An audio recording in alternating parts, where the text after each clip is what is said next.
왜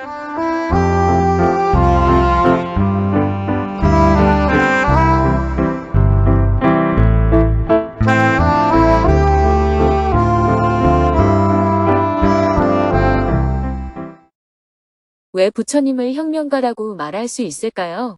2025년 4월 14일 100일 법문 57일째 경전 강의 불교사회대학 11강. 안녕하세요. 법륜 스님의 100일 법문 57일째 날입니다. 오늘은 경전 강의와 불교사회대학 강의가 열리는 날입니다. 서울에는 하루 종일 부슬부슬 봄비가 내렸습니다. 스님은 새벽 수행과 명상을 마친 후 경전 강의를 하기 위해 정토사회문 화회관으로 향했습니다. 3층 설법전에는 110여 명이 자리하고 온라인 생방송으로 560여 명이 접속했습니다. 대중이 3배의 예로 법문을 청하자 스님이 법상에 올랐습니다. 오늘은 금강경 강의 11번째 시간입니다.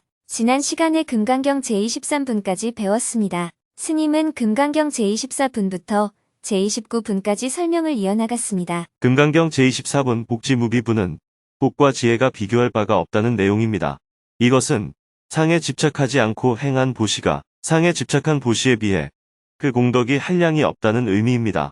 즉 나다 너다 우리다 하고 구분짓는 마음 없이 다만 행할 뿐이라면 그 복이 한량 없다는 것입니다. 꿈속에서 아무리 많은 보시를 해도 눈을 뜨면 다만 꿈에 불과합니다. 꿈에서 깨어 물 한 사발을 보시하더라도 꿈속에서 수미산만 한 칠보로 보시하는 것보다 비교가 되지 않을 만큼 공덕이 크다는 겁니다. 꿈은 그냥 꿈속의 일일 뿐입니다. 깨고 나면 아무 일도 없는 것입니다. 이어서 제25분을 설명한 후 제26분에 대한 설명을 했습니다. 다음은 제26분 법신비상분입니다. 여기서는 금강경의 사구계가 나옵니다. 야기색현아 이음성구와 시인행사도 불능견열에 만약에 색으로서 나를 보려 하거나 음성으로서 나를 구한다면 이 사람은 사도를 행함이라 능히 열애를 보지 못하리라.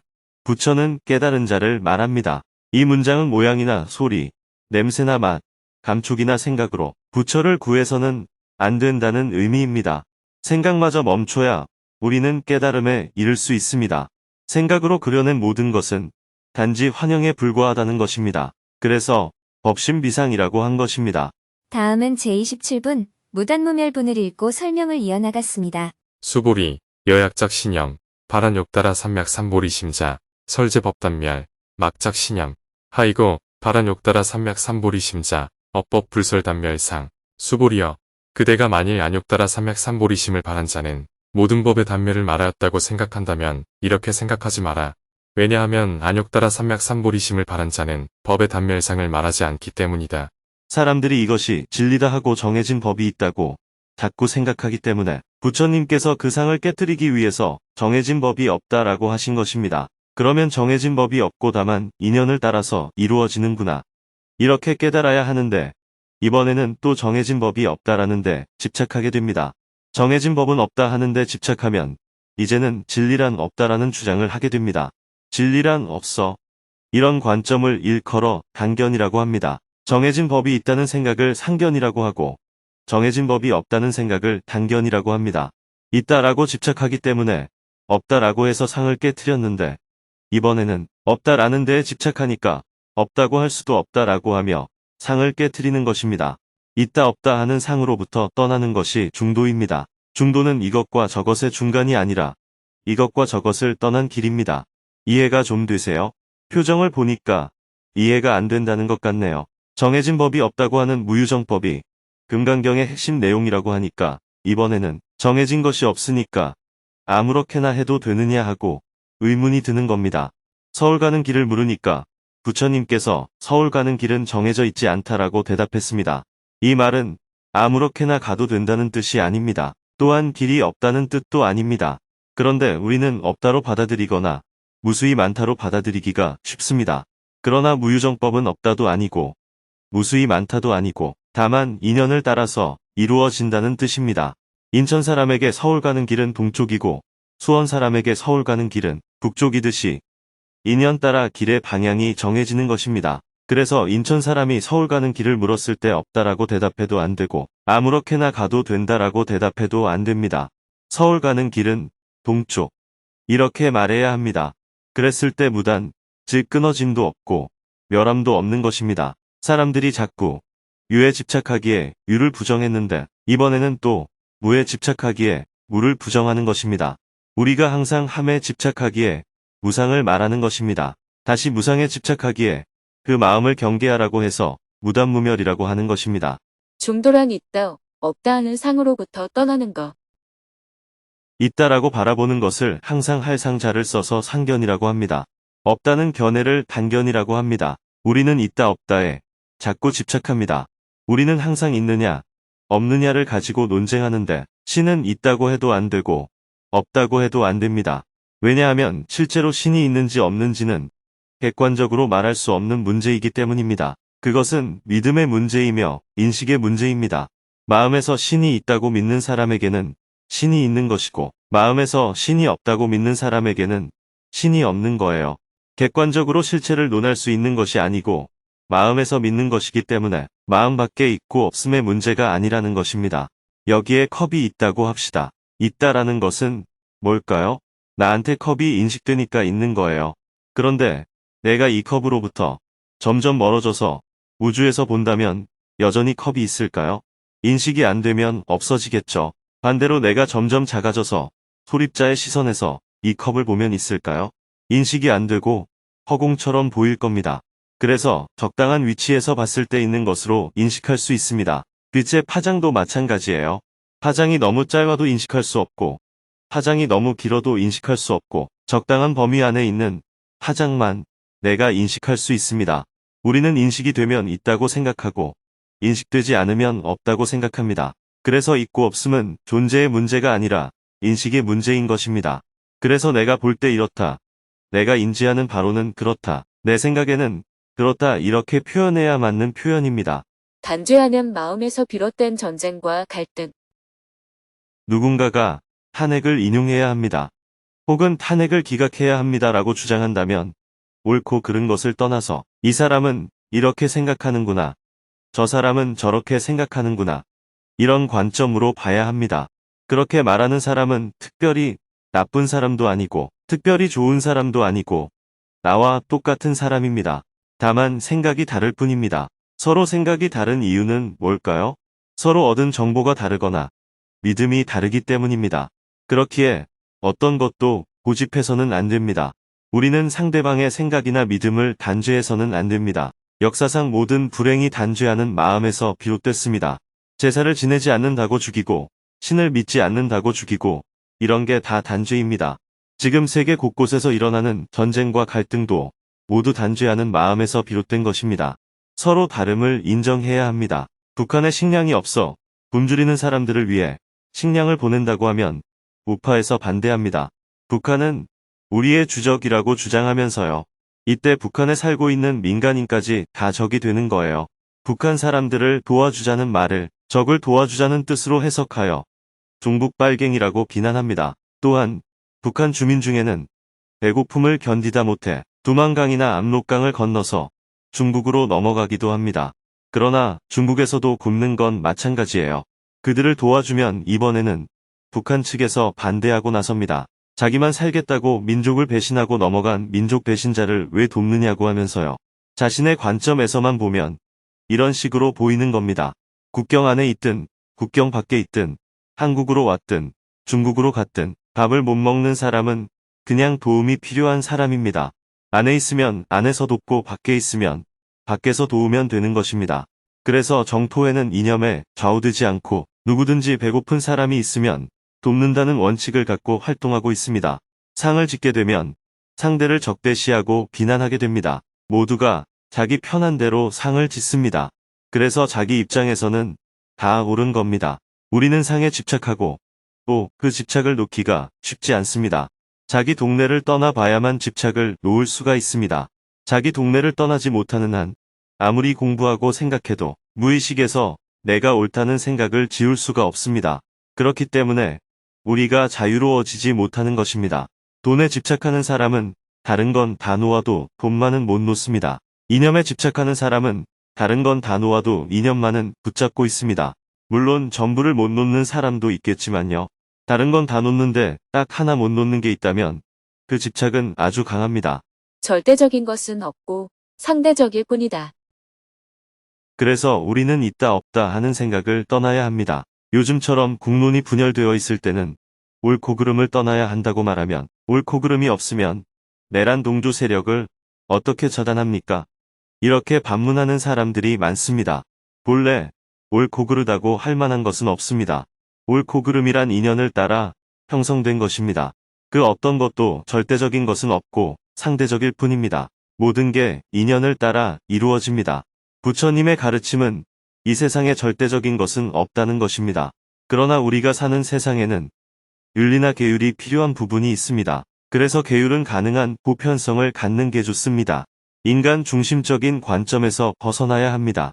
자연까지 고려하여 생태 윤리에 기반한 인간 윤리를 설정하는 관점에 서야 합니다. 이어서 제28분과 29분에 대해 설명을 한 후 강의를 마쳤습니다. 참가자들은 조별로 모여 마음 나누기를 하고 스님은 지하 1층 식당으로 이동하여 대중과 함께 점심 식사를 했습니다. 오후에는 사무실에서 업무를 보고 불교사회대학 강의 준비를 했습니다. 해가 저물고 저녁 7시 30분에는 정토사회문화회관 지하 대강당에서 불교사회대학 11강 강의를 했습니다. 지난 시간에는 대통령 탄핵 문제를 중도적 관점에서 어떻게 볼 것인가를 주제로 시사 특강이 있었습니다. 오늘은 붓다는 구도자인가 혁명가인가 하는 주제로 강의를 시작했습니다. 오늘의 강의 주제는 붓다는 구도자인가, 혁명가인가 입니다. 구도자와 혁명가는 어떤 차이가 있을까요? 구도자란 어떤 사상에 있어서 새로운 발견이나 문제 제기를 하는 사람입니다. 기존에 있는 사상이나 사회 질서를 그대로 답습한다면 학자나 사상가라고 할 수는 있지만 구도자라고 이름 붙이지는 않습니다. 구도자는 기존의 사상과 관념을 타파하고 새로운 문제 제기를 하는 사람입니다. 즉, 탐구적 자세가 강한 사람을 구도자라고 합니다. 이에 비해 혁명가는 전 사회적인 대변혁, 즉 기존의 사회 질서나 시스템 자체를 넘어서는 문제를 제기하고 그것을 실천에 옮긴 사람을 말합니다. 물론 무력으로 권력을 찬탈한다면 그것은 쿠데타라고 해서 단지 권력 찬탈에 불과합니다. 이어서 스님은 붓다가 살았던 당시의 인도 사회가 어떠했는지 자세히 설명했습니다. 왜냐하면 사회적 배경을 알아야 붓다가 왜 구도자인지 혁명가인지 알 수 있기 때문입니다. 당시 인도 사회가 얼마나 계급 차별과 여성 차별이 심했는지 말한 후 다시 설명을 이어나갔습니다. 왜 부처님을 혁명가라고 말할 수 있을까요? 이런 시대의 붓다의 삶은 먼저 구도자적 성격을 갖고 있습니다. 붓다는 기존의 가르침에 따라서 위대한 자가 된 게 아닙니다. 전통 사상의 의문을 가지고 신흥 사상가로 입문하지만 여전히 의문이 해결되지 않았습니다. 그래서 거듭된 탐구로 스스로 새로운 길을 제시했습니다. 이것은 구도의 성격이 강합니다. 중도라는 새로운 수행법을 발견하고 마침내 깨달음을 얻었습니다. 깨달음을 얻은 내용이 바로 연기법입니다. 연기법이란 이것이 있으므로 저것이 있고 이것이 없으면 저것도 없다는 내용입니다. 모든 것은 인연을 따라 이루어지고 인연을 따라 사라진다는 것을 발견한 것입니다. 그런데 지금까지의 전통 사상은 항상함을 바탕에 두고 나만의 나가 존재한다고 믿었습니다. 이런 기존의 전통 사상을 뿌리째 흔든 것이 연기법입니다. 중도란 어디에도 치우치지 않는 것입니다. 세상을 다 포용하면서도 새로운 길을 간 것이고 새로운 길을 가면서도 기존을 포용한 것입니다. 계급차별과 성차별을 모두 뛰어넘은 혁명가. 모든 것은 다 형성되었으므로 소멸합니다. 괴로움이란 것도 본래부터 있던 게 아니라 인연을 따라 형성되었으니 인연을 따라 사라질 수가 있는 것입니다. 이것은 운명론적인 사고방식이 팽배해 있던 시대에 일대 혁명적인 사건이었습니다. 당시에는 모든 게 다 정해져 있다고 생각했기 때문입니다. 신에 의해서 정해졌거나 전생에 의해서 정해졌거나 아니면 사주팔자로 정해져 있다는 운명론을 붓다는 모두 부정했습니다. 업식은 타고난 운명이 아니라 형성된 것이기 때문에 변화하고 사라질 수가 있다는 겁니다. 이러한 부처님의 가르침은 사상적으로는 기존의 가르침을 통째로 부정하는 것과 다름없었습니다. 양반이 되고 상놈이 되는 건 타고나는 것이 아니라 우리의 의식이 만들어낸 것이라는 겁니다. 경전을 보면 부처님께서 여러 비유를 들어 이 사실을 깨우쳐 주십니다. 만약 그 의식을 버리면 존재는 다만 존재일 뿐입니다. 이것을 우리는 평등하다라고 말합니다. 붓다는 이렇게 현실 속에서 계급 차별을 부정했습니다. 그 당시 주인은 출가할 수 있지만 노예는 출가할 수 없었습니다. 자기가 자기 인생을 결정할 수 있어야 출가도 할 수 있었기 때문입니다. 만약에 노예가 몰래 출가하면 주인은 자신의 재물을 잃은 것이니까 다시 잡아갔습니다. 그런데 부처님은 이발사 출신 우파리를 받아들임으로써 당시 노예였던 수드라의 출가를 인정했습니다. 당시에는 여자도 출가할 수가 없었습니다. 그런데 석가족 여인 중에는 부모도 죽고 남편도 출가하고 자식도 출가한 사람이 많았습니다.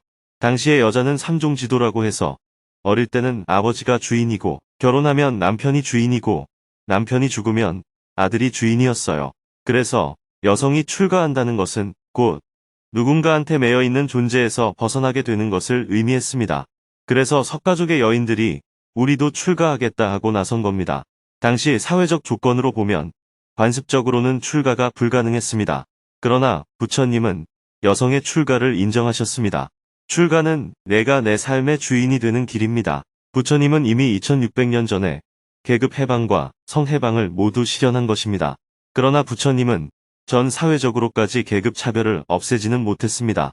다만 부처님 법 안에서는 모두가 평등했습니다. 그래서 이렇게 말씀하셨습니다. 세상에는 4개의 강이 있지만 바다에 이르면 하나가 되듯이 세상에는 4개의 계급이 있지만 내 법 안에서는 하나다. 이것은 당시 계급 차별과 여성 차별이 극심했던 인도 사회에서 파격적인 일이었습니다. 부처님은 똥꾼 리이다이에게 똥이 묻은 옷을 씻으면 깨끗해지는 것처럼 천민이라고 하지만 너도 어리석음에서 벗어나면 본래 깨끗하다라고 말씀하십니다. 리이다이는 천민이라는 허위의식을 벗고 수행자가 되었습니다. 문장 하나 못 외우는 바보 주리반특에게도 마찬가지였습니다. 청소란 티끌을 털고 때를 닦는 거잖아요. 부처님은 주리반특에게 티끌을 털고 때를 닦아라 하고 계속 중얼중얼 거리며 반복하도록 시켰습니다. 그러자 주리반특도 자기 마음을 알아차리고 깨달음을 얻었습니다.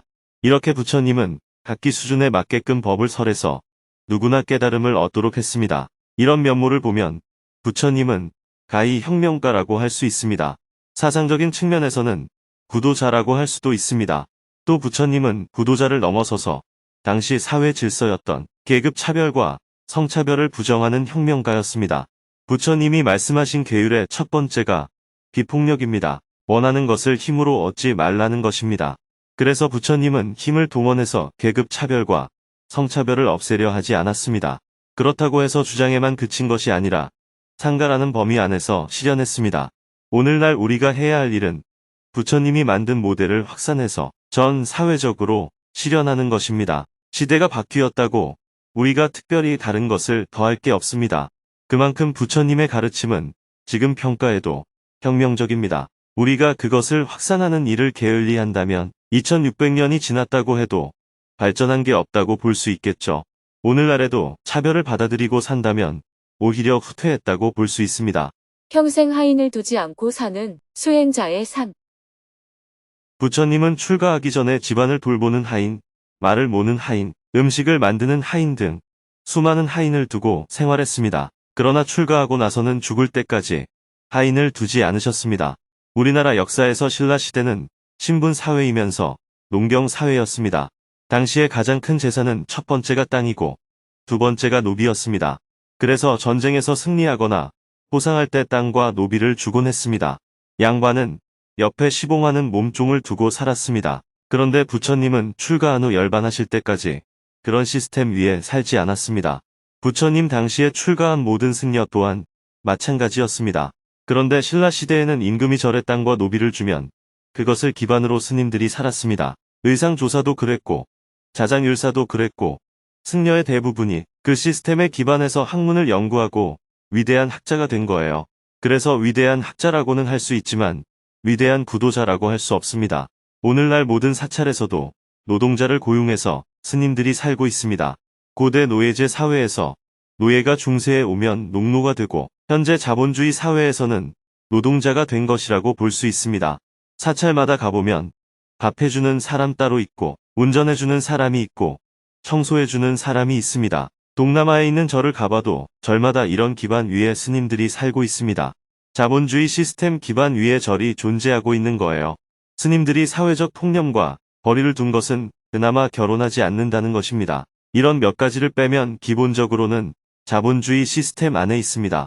만약 노동자를 고용해서 어떤 일을 한다면 그러나 정토회는 노동자를 고용하지 않기 위해 자원봉사 방식으로 모든 활동을 해나가고 있습니다. 그런 면에서 정토회는 이런 자본주의 사회에서 비효율적인 운영 방식입니다. 자원봉사자들이 역할 분담을 해서 모든 것을 운영하고 있지만 사실은 유지해 나가기가 쉽지 않습니다. 규모가 작을 때는 가능한데 규모가 커질수록 어려움이 생겨나고 있습니다. 이렇듯 부처님은 기존의 사회 시스템을 뛰어넘은 분이었습니다. 부처님은 2600년 전의 사람이고 당시 사회는 신분제 시스템을 기반으로 하고 있었습니다. 그러나 부처님은 그 사회의 시스템에 구애를 받지 않으셨어요. 오늘날 우리는 자본주의 시스템 하에 있으니까 자본주의 시스템의 영향을 받을 수밖에 없습니다. 만약 다음 단계, 즉 자본주의 시스템 밖에서 지금의 우리를 평가하면 어떻게 될까요? 마치 조선시대에 신분제 시스템의 한계를 벗어나지 못한 것과 별반 다르지 않다고 평가가 될 겁니다. 만약 정토회가 노동자를 고용해서 어떤 활동을 한다면 그것은 시대를 뛰어넘는 것이 될 수 없습니다. 다만 그 시대 안에서 조금 좋은 일을 한 사람들이라고 평가할 수는 있겠죠. 그런 면에서 붓다는 위대한 구도자이고 동시에 위대한 혁명가라고 할 만하지 않나요? 예수님의 삶도 구도자이면서 동시에 혁명가의 성격을 띠고 있습니다. 그런데 예수님은 사회적 저항에 부딪혀서 순교하는 쪽으로 종결이 지어졌다는 차이가 있습니다.